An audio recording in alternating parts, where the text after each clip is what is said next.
Hello, my name is Matthew Swinehagen, and my final presentation will be surrounding the genre of Mexican muralist painters and their impact on society.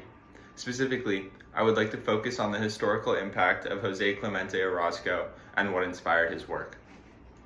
Jose Clemente Orozco was born on November 23, 1883, in Ciudad Guzman, located in Jalisco, Mexico. His family later moving to Mexico City in 1890, where he discovered his love for the arts. A famous illustrator, Jose Guadalupe Posada, made engravings that depicted Mexican culture and politics, many of his works being thought-provoking and centered around current subject matter in Mexico. A good example of one of these engravings is a work titled La Calavera Catrina, 1910.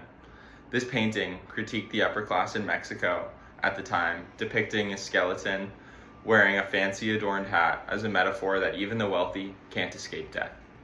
Posada's workshop was in full view of streetgoers as they walked by, one of them being Jose Clemente Orozco, who walked by Posada's workshop every day on his way to school. In his autobiography, Orozco states, "I would spend a few enchanted minutes in watching.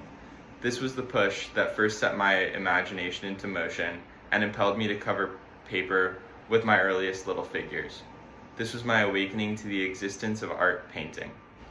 At the end of the 1890s, Orozco started taking night classes, studying drawing and illustration, but was soon convinced by his father to become an architectural draftsman. After briefly studying at the School of Agriculture and Architecture, located in Ciudad Universitaria in Mexico City, Orozco started attending the Academy of San Carlos in 1905.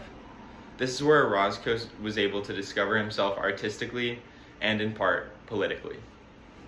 One of his professors, named Gerardo Murillo, urged his students to reject the cultural domination of Europe and embrace Mexican history. Orozco started exploring themes of Mexican identity, drawing inspiration from daily life. During his time here, he also worked for many newspapers with a few notable solo exhibitions and gallery shows.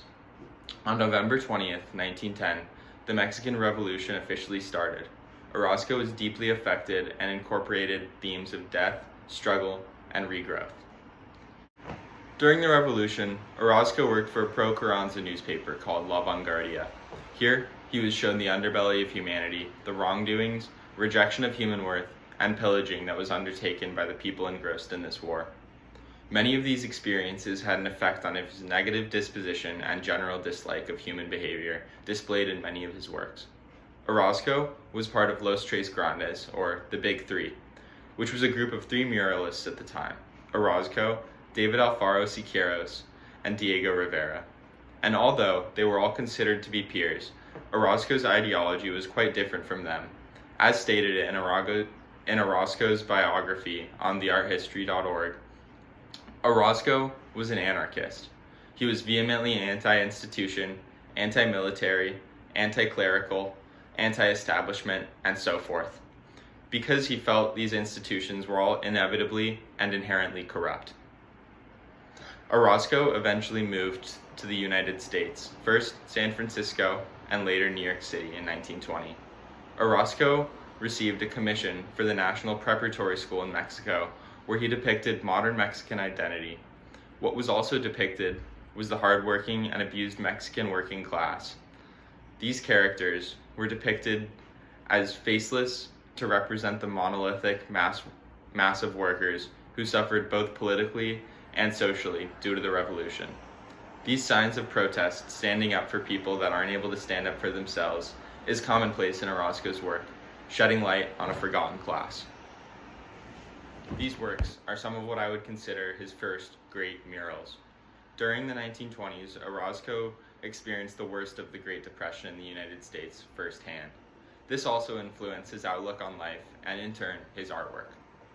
In his later years, Orozco completed a plethora of commissions and personal works, mainly surrounding the subject matter of war, industrialization, and the negative effect that the revolution had on Mexico's inhabitants. This is what I want to focus on. In the early 1930s, Orozco was commissioned for a mural inside the library at Dartmouth College, located in Hanover, New Hampshire. Orozco took up a great undertaking in wanting to depict the creation, founding, and eventual death of America, starting at an age where man was still exploring a new frontier, scared and unsure of their objective. These men invented gods to worship to create some sense of familiarity and steadiness in their hard lives. The most powerful among these gods was one named Quetzalcoatl. Quetzalcoatl brought strength and power to those who worshipped him, and brought a golden age. Quetzalcoatl in this story is eventually betrayed, and men are once weak again, afraid and alone, without purpose or a god to protect them. Eventually, Quetzalcoatl returns, but this time not to teach or to give purpose, but to conquer man itself. With this, he brings a new age of war and great suffering.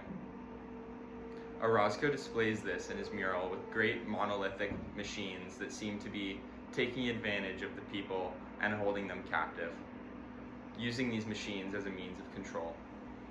This is where the old world collides with what Orozco has experienced firsthand in his life.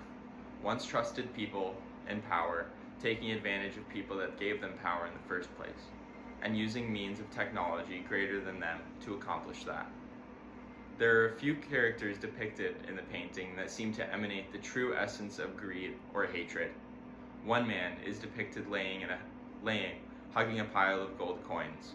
Another man in full military uniform, covered in medals and trophies of death, raising his blade to fall on anyone in his path. I find many parallels in the sentiment displayed in much of Orozco's work and the film 2001: A Space Odyssey, directed by Stanley Kubrick in 1968. In short, this film displays all of the flaws found in human nature, always striving for some new improved way of gaining control over others, and in turn, inevitably destroying oneself. In one of the first scenes in the movie, a prehistoric world is displayed where rival groups of monkeys live in close quarters. One monkey, after eating meat off of a bone, realizing that bones aren't just byproducts of satiation, but can otherwise be used as tools. The first thing this monkey does with it is club a monkey of a rival group to death. The perfect metaphor that humans are innately flawed, seeking power and comfort. In the film, millions of years later, a man is stationed on a lunar outpost whose operations are mainly controlled by HAL 9000, a computer with a very human-like nature. HAL reports a malfunction on an antenna part of the exterior of the ship. The astronaut runs a test and finds there isn't anything wrong with it. After speaking to HAL about his possible miscalculation and that the part is in fact in working order, HAL suggests that the astronaut should go outside the ship and make sure. While the astronaut is floating in space, tethered to the ship, HAL takes control and attacks the astronaut, sending the astronaut flying into the abyss that is space. From now on in the movie, HAL does everything in his power to take advantage and kill all astronauts on board. I would assume that if Orozco was still alive to be able to watch that movie, he would agree with much of the narrative found throughout. The idea that no matter how technologically advanced the human race may be or become, there will always be a need to cannibalize and destroy our own kind. In 1940, Orozco was commissioned by the Museum of Modern Art to paint a mural for the museum's exhibition titled 20 Centuries of Mexican Art. Orozco painted the mural over 10 days in front of the public eye at the museum. What Orozco created was one of his most powerful works to date, titled Dive Bomber and Tank. At the forefront of the mural is a large monolithic machine that seems to be plowing through anything in its path. Part of it looks to be covered in bright red blood, the only notable color found in the painting other than the cold blue steel tones used throughout. Entangled in it are three disembodied faces that look to be wincing and churning in pain and agony, permanently affixed to the machine by its chains and hooks. Orozco uses the subject of faceless or non-distinguishable people often to display the humanity that is stripped away from the victims of war. As stated before, most of the subject matter in this painting was experienced by Orozco firsthand, bearing witness to the plight of war in his own country and the effect it had on these faceless people. Even though Orozco states that this painting didn't have any political significance, it puts on display his pessimistic outlook on what war can do to people, leaving a scorched earth behind and its inhabitants to deal with it.